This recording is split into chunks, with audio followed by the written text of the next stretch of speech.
Hi and welcome to Healthy Life Hacks. I'm Jennifer Jefferies, the present day wise woman, a realistic naturopath coming to you from the surfing beaches of Australia. This podcast is for those who are wanting to really rock their lives and health and live from a place of prevention. Let's get into today's episode. We're in the middle of this pandemic thing that's been going on for, nearly 6 months now. We've been in some form of lockdown.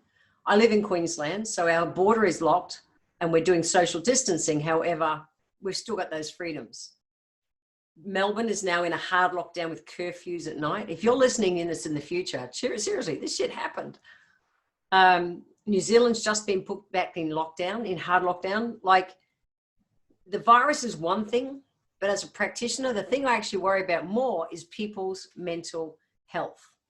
It just is. It's huge. The very first subject that we study as naturopaths is the state of helplessness. Helplessness is where people, and the reason we learn it is that we're emotional beings and we need to be in connection.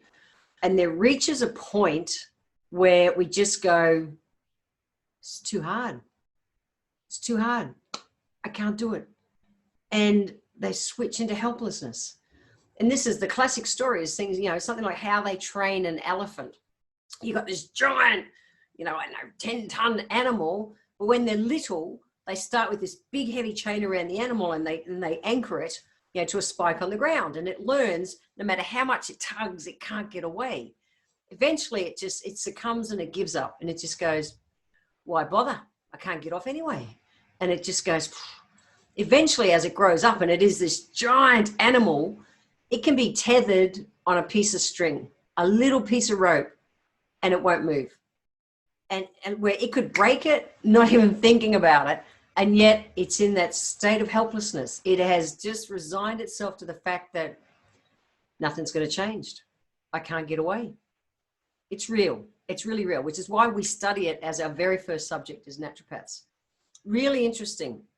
There's a guy called Seligman, and he wrote a book in 1990 about learned optimism. So this is where, it's the whole power of what we feed our mind can help give us what we get out of it.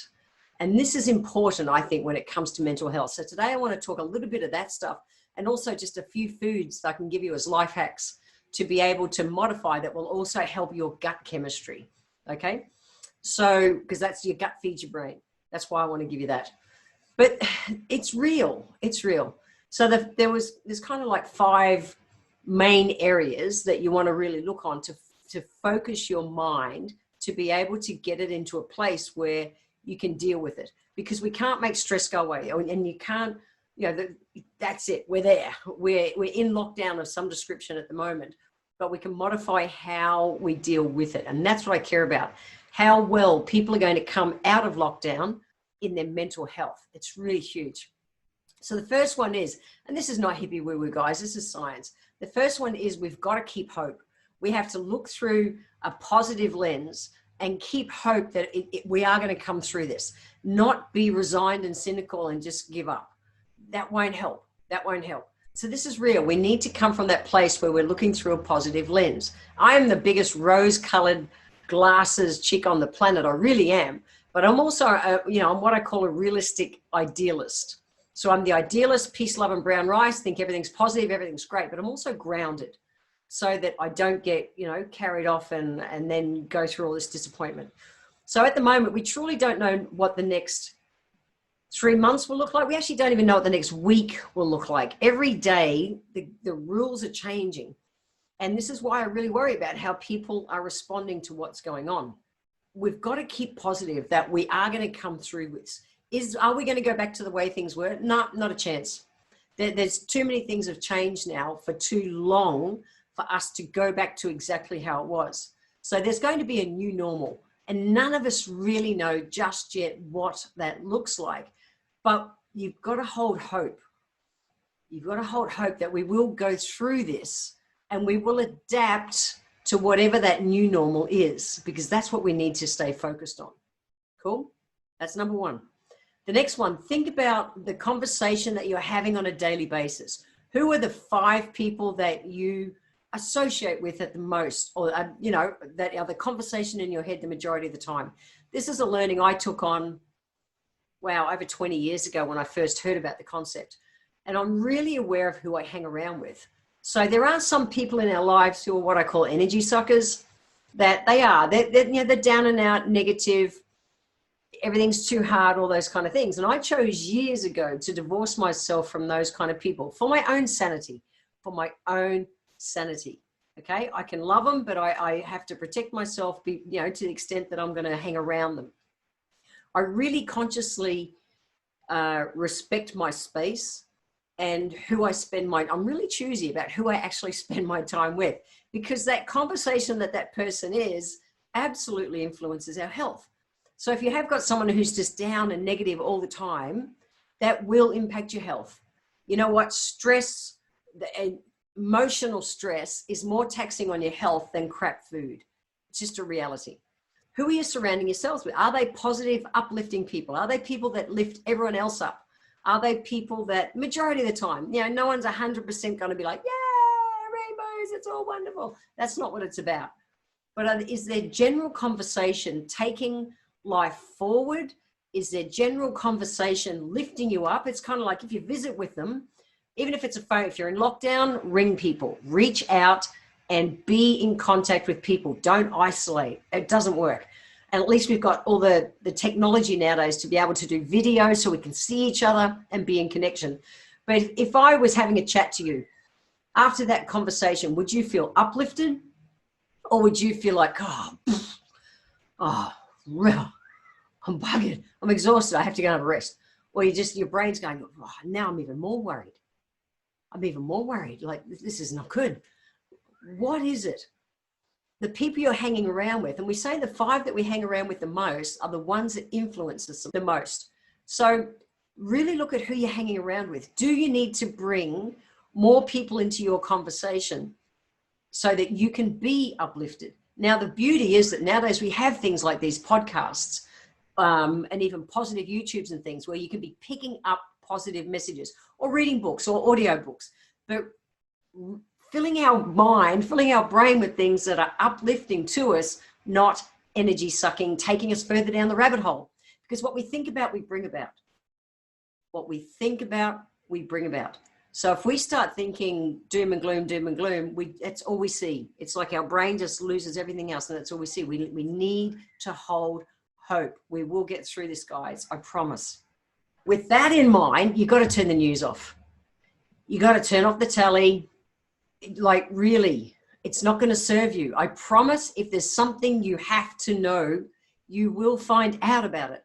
I actually chose this as an action in my life 30 odd years ago when I first learned about energy, about 34 years ago, and made it a conscious practice that I just don't watch the news. I don't listen to the news on the radio. I don't watch news of any description. I always find out what I need to know about, but I'm not filling my brain with all this constant negative stuff that takes me down the rabbit hole where I just think, I go back, it's like, we're not going to get out. It's doom and gloom. This is all happening. And it starts impacting my health. It'll impact everyone's health. Whether you're getting things like anxiety and your sleep is not right and you're worrying all the time, it's not good. So that's a real action, is to turn the television off. Watch fun stuff, watch comedies, fill your brain with a different conversation. If you are the kind of person that the mind overthinks, really think about journaling. Journaling's got so much power. And I'm a big fan of Zen funerals. That's where you actually journal and then you set fire to it and release the energy. So if something is going on in our mind all the time, that's where we get stuck in overwhelm. And so it's important, again, to break that cycle. And the way we do it is to brain dump it, get it out of our head. So even if you sat there for 5 minutes a day and just started writing, I don't know what to write about, something will come through. It will download you, and the pen will just start writing. And you want to get all those thoughts and all that confused matter and stress matter out of your head, get it on paper. And then I really, some people are into keeping their journals. I'm a big fan of Zen funerals, which is where you actually burn it and release the energy. Just change that vibe, get it out of your head so that you can move on. So if you are someone who is into journaling, I think that's a great idea. Another one of the things you want to really look at is to acknowledge what you can control and what you can't control. We can't control the rules that are being given to us, these new rules of lockdown, and I can't cross the borders. I can't fly internationally to see all the kids in my charity. Can't fly internationally to see my partner. This is all part of it. But I can be in control of the way I'm responding to that stress. Okay, I can't control those rules, but I can control the way that I respond. Instead of being reactive and angry and it's just like, ah, does nothing to help my health, physically or mentally. Nothing. It's so important to just take a breath. When something's not going the way you want and your brain starts going down that rabbit hole, take a breath. Take a breath. A long, slow breath. And then you can consciously respond versus emotionally react. Consciously responding will keep you moving forward. Unconsciously reacting and emotionally reacting is just going to keep you going further down that rabbit hole. I don't want you down the rabbit hole, guys. I don't. If you start going, I want you to bring yourself out. The way you're going to bring yourself out, this is so important right now, really. It breaks my heart to see people struggling with this. And that's why I really wanted to do a call on it right now. And whether it's, if you're listening to this in years to come and there's no COVID happening and all that kind of stuff, boy, who knows what the world will look like in a few years' time. But there'll be times where your mental health is being challenged. And these same steps go across all parameters all the time. We're not in control of, we can't control all the rules, but we can control how we respond. We don't want to go into a pity party. We don't want to go into a why me, poor me. That won't help you. It won't help your health on any level. Okay? You can worry yourself to the grave. Don't do it. Don't do it, guys. Okay? We want to emotionally feed our brain, but we also want to physically feed our brain. So I wanted to touch on just a handful of foods that are really useful for feeding our brain chemistry as well to help us. And the mood enhancing, or a handful of the mood enhancing kind of foods that I really like, also tend to be quite rich. Some of them tend to be quite rich in magnesium as well. Magnesium is the first mineral that you burn up when you stress out. First, we've got things like nuts and seeds. Pecans, almonds, and walnuts, really useful foods that help feed the brain. Pumpkin seeds, I love. Pumpkin seeds are really good. Also rich in zinc, excellent for immune system. Peas, common garden peas, are really cool. They're a really nice source of B vitamins and magnesium that help your body to be able to deal with stress. They're just a regular food that do. So we want the brown grains, the brown bread, brown rice, brown pasta, because they contain the nutrients to be able to help, again, having your brain chemistry firing better. Where the white bread, white rice, white pasta, and I spoke in episode 3 about bum glue. If you haven't listened to that one, make sure you go back and listen to it. They suck the life out of you, and particularly they deplete the minerals that you need, like magnesium, to have your body to be able to deal with the stress. So get rid of the white stuff. Bring the brown foods, brown bread, brown rice, brown pasta. We also want grass-fed proteins.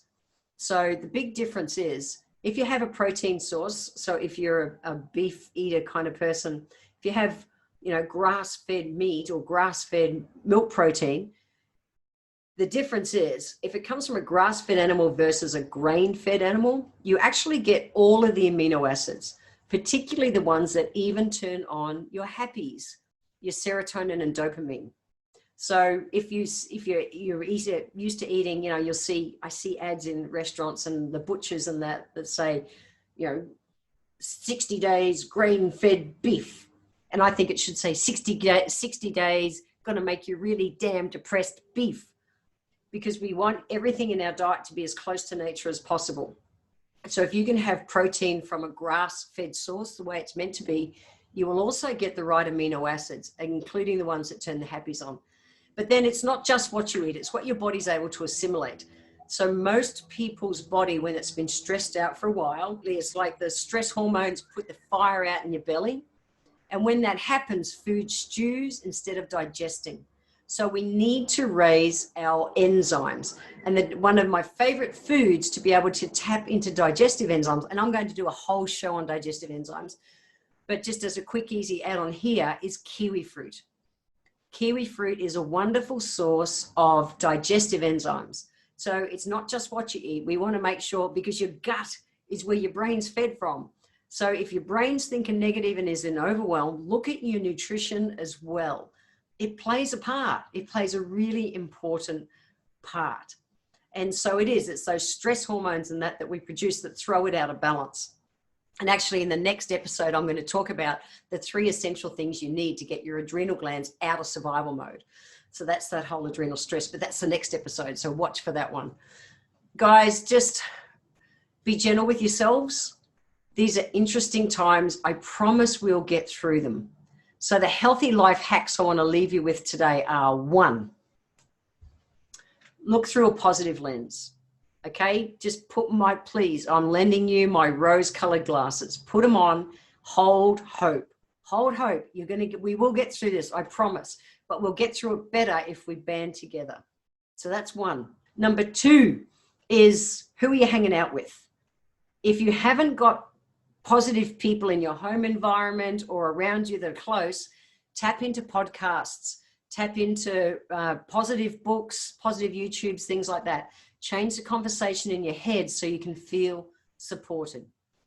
The next one is turn off the news. Please stop watching the news. I can't stress how important that is.